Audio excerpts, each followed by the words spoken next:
You can make that a $50,000 a month business like really fast. It's got to be specific. So if you're attracting people that can't afford it and that's your brand, then you got a brand issue, not a sales issue. About 2024 early, I grew really quick. All in all, across platforms, I'd hit like 100K. Then I went to jail. You went to jail? I went to jail, yeah. I went to prison. What'd you go to prison for? Oh, mate, something that caught up with me from 2017. How much money were you making before with whatever offer you had? Between 10 to 15,000 pound a month. So like, what did you sell before? So basically what I did was I hired a videographer, went to the gym, recorded a fat loss program, which was like 20 odd videos long, recorded a muscle building program, basically shit what I used to do, and the TRT protocol. Put that on Shopify, sold that from there. If they wanted coaching, they could do a monthly over the WhatsApp with me. Yeah, so who was the person you helped in that? Well, anyone who had an issue, so fat guys who wanted to build muscle, and guys who... Yeah, so men who wanted to build muscle, right? Were they in a certain age range? Were they young? Were they old? Were they married? So I can tell you exactly, because I've looked at all the data. So they were roughly from 35 to 50 years old. Yeah, so they're middle-aged married guys who want to get in the best shape of their life. They're like the Bowflex audience. Yeah, okay. And no young guns. I mean, you have the young audience. Yeah, so that's who they are. The problem they had is they don't have enough muscle and they want to get the best body they've ever had. And you had a process. You had some sort of TRT plus fitness protocol that would get them what they wanted. Okay. That's it. And what was your product? How much was it? Oh, just fucking hell. Fuck all. He's charging £150 a month. You can take that same exact structure, but you replace the product with a $3,000 to $5,000 mentorship program. And that's all you sell. You go right to that. You sell them. You can sell them either in the DMs, or my favorite way to sell is through an online presentation, like a really good 45-minute online presentation that then goes to WhatsApp. You close them on WhatsApp. Or if it's really good, you can even go straight to an order page. Or if you want to make your life hell, you can go to a sales call. I personally like webinars, or at least a 10-minute VSL. If we sell stuff that's cheap, like I have a software that's $97 a month, I sell that in like a 5-minute VSL because that's all I need for that. If I was going to sell it on a webinar, I would sell it for a lot more. You bring them into the funnel and then sell them how? Is it one-on-one between you and them to sell them, or how does it work? No, they watch a presentation, then they buy. Like I literally just got a sale 5 minutes ago for $2,000. For somebody that attended a training, and the training's automated. So like, I'm never there. The money just comes in. I get it. So you've pre-made the video for them to watch. Yeah, but if I were you, I would do it live a few times until you crack a certain amount of cash collected per attendee. And then you can, if you want, you can automate it. I don't mind you selling people in the DM the first 5 to 10 sales to validate the offer, and then making a webinar or a online presentation to scale it. So it's fine for you to sell them in the DM, bro. Like a lot of people make really good money just selling in the DM. I just personally don't like to spend all day on my fucking phone. But what's more important right now is your offer, right? So that offer that you had was fine. You just need to change the deliverable to a X week mentorship program for $3,000 to $5,000, and you're going to make way more money.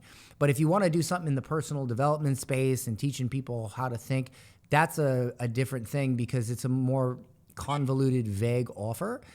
For instance, Tony Robbins is the only billionaire life coach, right? He was highly successful.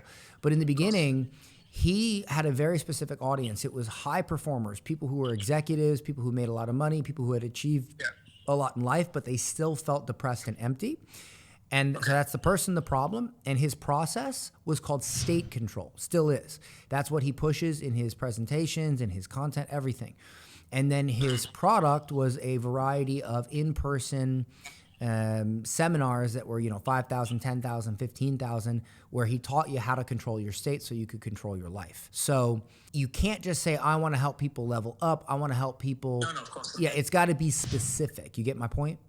Yeah, I used to talk a lot through my, your Instagram stories. And I got a lot of people resonating with not me selling anything, but a lot of people saying, I like how you think. I like how you frame this. I like how you said this. Or this is a different way to look at it. And that drew me to the fact, hang on a minute, maybe I do have something more than just fitness and stuff. Like you just were selling and marketing the fitness good enough where people would say things like, oh, wow, I like how you think. That doesn't mean automatically you need to make a program on thinking, bro.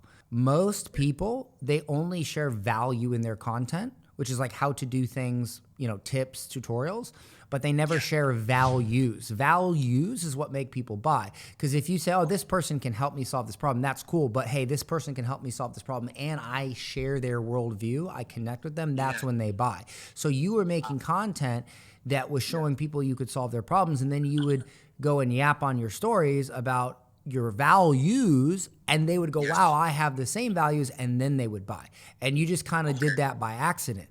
But that is an indication that you need to sharpen that and do more of it, not an indication that you need to now create some sort of different offer. You already have an offer that was doing 10 to 15 grand a month with you virtually not, at least at a pro level, knowing what you were doing, and a very unoptimized offer.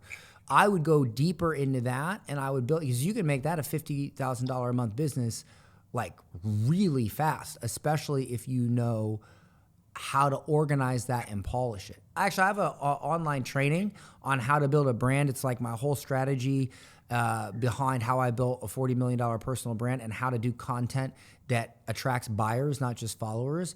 I'll send you the link. It's a must watch, man, because when you watch it, you'll probably see like, oh crap, I did some of that. And then you'll realize why it worked, and then you'll do it more. You'll do it in a more organized way, and you'll do it to a product that is a higher price. You'll make a lot more money. Is that helpful? Okay. I know exactly what I need to do now, yeah. It's definitely being helpful, yeah. Just repeat what you did with those tweaks, and you'll make a ton of money. Trust me. And stay the high ticket. There's no point selling anything cheap, basically. Not right now, no. A low ticket offer is simply a paid method of overcoming an objection to a high ticket offer or solving a problem that helps someone that creates desire for the next offer. It's not to say you can't help them. You should help them, but you shouldn't help solve the whole problem. You solve a problem that they're happy that you solve, but it creates desire for the bigger problem. Those people that genuinely can't afford that high ticket, is there somewhere for them to go? You would be surprised that most people who say they can't afford it, they can afford it. They're just telling you that they can't. The customer you should be going after should be the more financially stable person who's in their 30s and 40s and they're finally ready to get their health in check because they got their finances in check, but now it's time to work on their health and their body. All of those people can afford it. So if you're attracting people that can't afford it and that's your brand, then you got a brand issue, not a sales issue.